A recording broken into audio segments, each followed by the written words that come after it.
তোমার বাড়িতে চোর ঢুকে যাওয়ার পরে তুমি ভাবছো যে আমার দরজাটা বন্ধ করা উচিত ছিল। দরজা বন্ধ করবার জন্য আমার পার্লামেন্ট রয়েছে, সেখানে তোমার যাওয়া উচিত ছিল। আপনি একটা বিদেশি সংস্থাকে আপনার দেশের পার্লামেন্টের আইডি পাসওয়ার্ড দিয়ে দিচ্ছেন, এইটুকু নীতিশিক্ষা আপনার একজন পার্লামেন্টারিয়ান হিসেবে নেই। এখন লড়াইটা ধর্মের লড়াই হয়ে গেছে, লড়াইটা বিভাজনের রাজনীতি হয়ে গেছে। আজকে ঈদের মঞ্চে গিয়ে চিফ মিনিস্টার সেখানে ভোটের প্রচার করছেন। আমার যেটা মনে হয়েছে কংগ্রেসের ইস্তেহারটা বেশ খানিকটা দুর্বল এবং ভিশনলেস।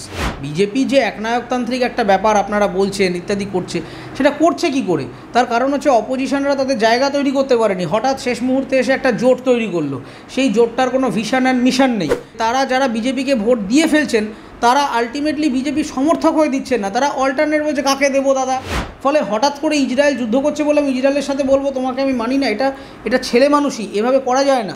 যে আমরা যারা অপোজিশনে আছি অথবা যারা পাওয়ারে আছি তারা শুধুমাত্র তার পজিশনটা হোল্ড করব ফর দিস ইলেকশন, তাহলেই বিজেপিকে সরিয়ে দেওয়া যেত। ইস্তেহার দিয়ে ভোট হয় না, ইস্তেহার দিয়ে আপনি কমিউনিকেট করলেন না, আপনার পাবলিক কানেক্টিভিটি কোথায়? আমার পাড়ায় আমি কজন কংগ্রেসের লোককে দেখেছি।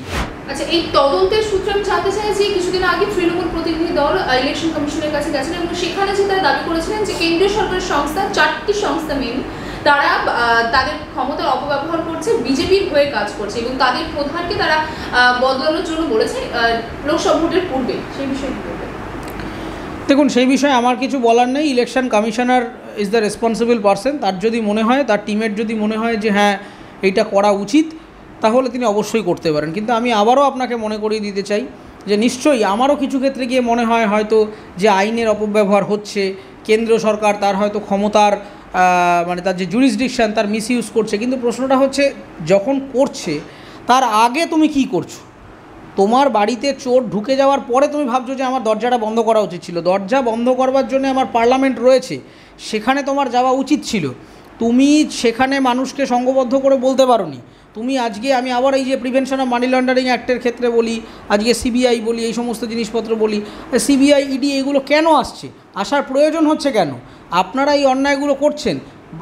তৃণমূলের সাংসদ মহুয়া মৈত্র যে সিবিআই আসছেন বলছেন জুতো গুনিয়ে বাড়ি পাঠিয়ে দেবেন। আচ্ছা, মহুয়া মৈত্র তো নিজেই স্বীকার করে নিয়েছিলেন পার্লামেন্টের এথিক্স কমিটির কাছে যে হ্যাঁ আমি পাসওয়ার্ড একটা বহিরাগত এজেন্সিকে দিয়েছি। হ্যাঁ, ঠিক কথাই, মহুয়া মৈত্র কোর্টে যে বক্তব্য রেখেছেন যে এটার কোনো লিখিত নিয়ম নেই, ঠিক কথাই, অনেকেই তার সেক্রেটারিয়েটদের কাছে পাসওয়ার্ড থাকে, ঠিক আছে, সে নিয়ে আমার আপত্তি নেই। কিন্তু আপনি একটা বিদেশি সংস্থাকে আপনার দেশের পার্লামেন্টের আইডি পাসওয়ার্ড দিয়ে দিচ্ছেন, এইটুকু নীতিশিক্ষা আপনার একজন পার্লামেন্টারিয়ান হিসেবে নেই। আপনি আদানিকে নিয়ে প্রশ্ন করুন, আম্বানিকে নিয়ে প্রশ্ন করুন, মোদিকে গালাগালি করুন পার্লামেন্টে, এথিক্যালি আপনার যা করার আপনি করুন, সে আমার সে নিয়ে কোনো বক্তব্য নেই। কিন্তু আপনি এই এত বড় সিকিউরিটি ব্রিচটা করছেন কি করে? দেশের অভ্যন্তরীণ সুরক্ষা নিয়ে কাজ করছেন, তারপরে যখন আপনার এগেনস্টে কোনো রকম এনকোয়ারি হচ্ছে, কোর্ট রায় দিচ্ছে, পার্লামেন্টের এথিক্স কমিটি রায় দিচ্ছে, তখন আপনি বলছেন আমার সাথে পার্শিয়ালিটি হচ্ছে। আপনি যদি নীতি, নৈতিকতা, শিক্ষা, মূল্যবোধের পরিচয় দিতেন তাহলে সেরকমভাবেই হতো। সেই রকম জিনিসটা করছে না। এখন লড়াইটা ধর্মের লড়াই হয়ে গেছে, লড়াইটা বিভাজনের রাজনীতি হয়ে গেছে। আজকে ঈদের মঞ্চে গিয়ে চিফ মিনিস্টার সেখানে ভোটের প্রচার করছেন। মডেল কোড অফ কন্ডাক্টে তো লেখা রয়েছে যে আপনি কোনো মন্দির, মসজিদ, গির্জা, কোনো রিলিজিয়াস প্ল্যাটফর্মকে আপনি ভোটের প্রচারের প্ল্যাটফর্ম হিসাবে ব্যবহার করবেন না, মানুষকে ধর্ম দিয়ে বিভাজন করে ভোট করাবেন না। সেইগুলোই তারা করছেন বারবার করে। ফলত হঠাৎ করে ইলেকশন কমিশনারের কাছে এই সমস্ত জিনিসপত্র নিয়ে গিয়ে আমার মনে হয় যে it's too late to react. আপনার যদি প্রশ্ন করতে হতো, আপনি সময় পার করে ফেলেছেন। যখন পার্লামেন্টে আপনার কম্পিট করার জায়গা ছিল, সেই লেজিসলেটিভ ক্ষমতা আপনার ছিল, আপনি সেগুলো করেননি। এখন ভোটের সময় এসে হঠাৎ করে ইস্যু দিয়ে মানুষকে ভুল বুঝিয়ে নিজের ভালো সাজার চেষ্টাটাই হচ্ছে, কিন্তু মানুষ অন্যরকম উত্তর দেবে। আচ্ছা, কিছুদিন আগে কংগ্রেসের ইস্তেহার তারা প্রকাশ করেছে, একাধিক প্রতিশ্রুতি তার মধ্যে রয়েছে এবং ইতিমধ্যে কেন্দ্রের শাসক দল থেকে কংগ্রেসের ইস্তেহারকে মুসলিম লীগের ইস্তেহারের সঙ্গে তুলনা করেছে। দেখুন, আমি তো বিজেপি স্পোক্সপারসন নই, ফলে বিজেপি কি বলবে সেটা তাদের ব্যাপার। আমার যেটা মনে হয়েছে কংগ্রেসের ইস্তেহারটা বেশ খানিকটা দুর্বল এবং ভিশনলেস। এবং এক সাংবাদিক কলাম লিখেছিলেন, তার সাথে আমি সহমত। তিনি লিখেছিলেন যে কংগ্রেস কোথাও গিয়ে আসলে মোদিকেই যেন তার রোল মডেল বানিয়ে ফেলেছেন। আপনি যদি দেখেন মোদি যে 4টে পিলারের কথা বলেছে, কংগ্রেসও তার ইস্তেহারে সেই 4টে পিলারের কথা বলেছে।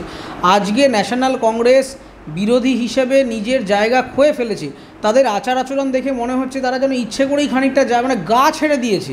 আজকে মানে বিজেপি যে একনায়কতান্ত্রিক একটা ব্যাপার আপনারা বলছেন ইত্যাদি করছে, সেটা করছে কি করে? তার কারণ হচ্ছে অপোজিশনরা তাদের জায়গা তৈরি করতে পারেনি, হঠাৎ শেষ মুহূর্তে এসে একটা জোট তৈরি করলো।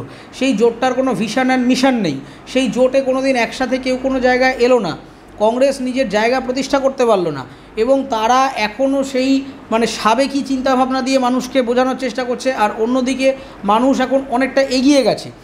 যে কোনো ক্লাসিক্যাল যে পলিটিক্যাল পার্টি সেই একই সমস্যায় পড়েছে সিপিএম বা এই লেফট পার্টিগুলো যারা অন্তত বাংলায় রয়েছে, তারা তাদের ক্লাসিক্যাল থটটাকে অ্যাডাপ্ট করতে পারছে না। আপনাকে মনে রাখতে হবে আদর্শ বা ভিশন বা থিওরি বা ফিলোসফি দর্শন, সেটা কিন্তু মানে টাইম অ্যান্ড স্পেস এই দুটো খুব ইম্পর্টেন্ট। এই মানবেন্দ্রনাথ রায় তো নিজে লিখে গেছিলেন তার বইতে যে একেবারে European concept of class politics ভারতে আনা যাবে না, তার কারণ এখানে মিডিল ক্লাসের কনসেপ্ট রয়েছে। তাহলে ফাউন্ডিং ফাদাররা বলে গেছিলেন, তারপরেও তারা কেন মানে মহাত্মা গান্ধী নিজে বলে গেছিলেন ইউনিভার্সাল হিউম্যানিজমের কথা, কিন্তু ঘটনা হচ্ছে সেই জিনিসগুলোকে আজকের দিনে দাঁড়িয়ে সেই আদর্শকে কোথায় রিফ্লেক্ট করব এবং সেটা যে অ্যাডাপ্টেশান সময়ের সাথে সাথে সেটা তারা করে উঠতে পারছে না, এবং তাদের মুখ নেই, তাদের লিডারশিপ ফেল করে গেছে। এবং দলের মধ্যে কলহ, সেই কলহ, জোটের মধ্যে কলহ, আঞ্চলিক জায়গায় কলহ, এই যে একটা কন্টিনিউয়াস কোন্দল, এই কোন্দলে তাদের যারা নিজস্ব দলের সমর্থক বা যারা ভোটার তারা দিশেহারা হয়ে যাচ্ছে। তারা তখন কোথাও গিয়ে ভাবছে দূর তেরিয়ে এদের তো কোনো কিছু কুলকিনারা খুঁজে পাচ্ছে না, তার থেকে আমি বিজেপিকে দিই। অনেক ভোটার আছেন, আমি যেটা গ্রাউন্ডে কাজ করতে গিয়ে দেখেছি, যে তারা যারা বিজেপিকে ভোট দিয়ে ফেলছেন তারা আলটিমেটলি বিজেপির সমর্থক হয়ে দিচ্ছেন না, তারা অল্টারনেট বলছে কাকে দেবো দাদা, কী করবো, তাও এরা কাজ করছে, এরা এসে অন্তত কানেক্ট করছে আমাদের সাথে, দিচ্ছি। কারণ কংগ্রেস তার ইশতেহারের মাধ্যম দিয়ে কি বলার চেষ্টা করেছে, যেরকম সিপিএম এমন ইশতেহার প্রকাশ করেছে, তারা বলছে ইসরায়েলের সাথে আমি সম্পর্ক ছিন্ন করে দেবো। আরে বৈদেশিক নীতি নিয়ে হঠাৎ করে এরকম একটা মন্তব্য তুমি করে ফেলছো, তুমি জানো ইসরায়েলের সাথে আমাদের কি বাণিজ্যিক সম্পর্ক আছে?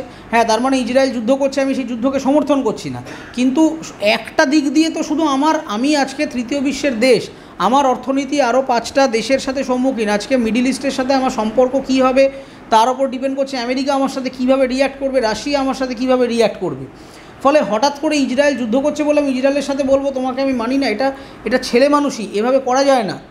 তারা ইশতেহারের মধ্যে যে যে জিনিসগুলো বলেছে সেই জিনিসগুলো দেখুন মানুষ কানেক্ট করতে পারছে না। একই সমস্যা হয়েছে কংগ্রেস সিপিএম উভয় পার্টিরই। তার কারণ হচ্ছে আমার একটা ব্যক্তিগত যেটা অ্যানালিসিস ছিল, সেটা হচ্ছে বিজেপিকে আটকানোর একটা সোজা জিনিস যেটা আমার বাইরে থেকে মনে হয়েছে, যে প্রত্যেকটা দল যদি তাদের সর্বভারতীয় অঞ্চলগুলিতে যদি এই স্ট্যান্ডটুকু নিতেন যে আমরা যারা অপোজিশনে আছি অথবা যারা পাওয়ারে আছি তারা শুধুমাত্র তার পজিশনটা হোল্ড করব ফর দিস ইলেকশন, তাহলেই বিজেপিকে সরিয়ে দেওয়া যেত। আপনি বাংলার প্রেক্ষাপটে বলুন তো, আজকে শুভেন্দু অধিকারী বিরোধী দলনেতা হিসেবে যে অ্যাক্টিভলি বিভিন্ন জায়গাতে যাচ্ছেন, যাই করুন, তিনি যে সব ঠিক করছেন আমি বলছি না, কিন্তু বিরোধী দলনেতা হিসেবে যে অ্যাক্টিভেশন তিনি করছেন, সেইটা কেন সিপিএমের একজন নেতৃবৃন্দ পারেনি, সেটা কেন কংগ্রেসের একজন কেউ পারেনি? এই যে অ্যাক্টিভিটিটা, এই যে জনসংযোগ, নিজের উপস্থিতি জানান দেওয়া, আজকে যদি সিপিএম এবং কংগ্রেস তারা মনে করতো যে আমরা তৃণমূল যা করছে লোকসভায় আমাদের টার্গেটটা হবে বিজেপি যেখানে দ্বিতীয় স্থানে রয়েছে আমরা দ্বিতীয় থেকে তাদেরকে সরিয়ে দেব এবং আমরা বিরোধী হিসেবে অন্তত সেকেন্ড বা থার্ড র্যাঙ্কটায় চলে আসতে চাই, সেইটা তারা যদি করতো তাহলে আপনি অনেক ক্ষেত্রে বিজেপিকে আটকাতে পারতেন। কিন্তু এখানে যেটা হয়ে গেছে, প্রত্যেক দল তারা ভাবছে যে আমি তৃণমূলকে গালাগাল করব, তৃণমূল আবার সিপিএমকে গালাগাল করবে, সবাই মিলে নিজে অপরের সাথে মারামারি করছে, আর বিজেপি একটা ইন্ডিপেন্ডেন্ট বডি হিসেবে মাঝখানে ঢুকে তার পতাকা গেড়ে দিয়ে চলে যাচ্ছে। কিন্তু বিজেপিকে আটকাতে গেলে সবার আগে আপনাকে আপনার পজিশনটুকু হোল্ড করুন, যেখানে আপনি বিরোধী আছেন স্টিক টু ইট, আপনি বিরোধী থাকুন। এই রাজনীতিটা আপনি পাবেন তামিলনাড়ুতে দেখবেন ডিএমকে এআইডিএমকের যে সম্পর্কটা, সেখানে ইচ্ছা করে কিন্তু তারা এমন একটা আমেজ তৈরি করে রাখে যে তামিল সংস্কৃতির বাইরে, তামিল আঞ্চলিকতার বাইরের কোনো শক্তিকে আমরা ঢুকতে দেবো না। এই যখন বিজেপি আসছে কোনো রকম কমিউনাল কমেন্ট পাস করছে, আপনারা দেখুন তারা কিন্তু বিজেপিকে আটকানোর জন্য কোথাও গিয়ে যেন শাসক বিরোধী ইউনাইটেড একটা ফিলিং তৈরি করছে যে ভাই তুমি তামিল বিরোধী, তোমার এখানে জায়গা নেই। কিন্তু বাংলায় আসলে নিজেরাই নিজেদের মধ্যে খেয়ে করতে গিয়ে কোনো আইডেন্টিটি সেট করতে পারেনি। বিগত এতদিন ধরে এই যে যুব সমাজকে সিপিআইএম বলছে বা কংগ্রেস বলছে আমরা নতুন লিডার দিচ্ছি, এই যে আইএসএফের সাথে একটা জোট, সেটা হঠাৎ করে ভেঙে গেল, কি হলো, একটা জগা খিচুড়ি বলো, অভিষেক ব্যানার্জির বিরুদ্ধে দাঁড়াবো, তারপর হঠাৎ করে নওশাদ সাহেব তিনি চলে গেলেন, এতে মানুষ আস্থা হারিয়ে ফেলেছে। তার কারণ আপনাকে মানুষের কাছে কনফিডেন্স বিল্ড করতে হবে যে আপনি যোগ্য, আপনি ক্রেডিবিলিটি অর্জন করতে হবে আপনাকে। শুধুমাত্র কিছু থিওরি আর প্রকাশ করে দিলাম সেটা দিয়ে ইস্তেহার দিয়ে ভোট হয় না। ইস্তেহার দিয়ে আপনি কমিউনিকেট করলেন না, আপনার পাবলিক কানেক্টিভিটি কোথায়? আমার পাড়ায় আমি কজন কংগ্রেসের লোককে দেখেছি, আমি সারাক্ষণই দেখি তৃণমূল নাহলে বিজেপি, খুব কম সিপিএম মাঝে মধ্যে মিছিল টিছিল করছে। আজ অবধি আমার পাড়ায় আমি কংগ্রেসের একে দেখিনি। কে প্রার্থী, কোথায়, কী ব্যাপার, আদৌ কোনো পার্টি অফিস আছে কিনা সেও আমি জানি না। ফলে সর্বভারতীয় প্রেক্ষাপটে কংগ্রেস তার আদর্শগত অ্যাডাপ্টেশনের প্রবলেমের জন্যে আস্তে আস্তে ক্ষয়িষ্ণু হয়ে গেল এবং কোথাও গিয়ে তারা এটা ধরেই নিলেন যে বিজেপি যেহেতু অনেক বেশি অর্থের অধিকারী, অনেক ক্ষমতার অধিকারী, রেজিমেন্টেড পার্টি, ওরা তো জিতছেই, তাহলে আমার বেশি আর ঝামেলা করার দরকার নেই, আমি মোটামুটি একটু গা এলিয়ে চলি। এই গা এলানো মনোভাব থেকেই আজকে কংগ্রেসের এই ভরাডুবিটা হচ্ছে বলে আমার মনে হচ্ছে।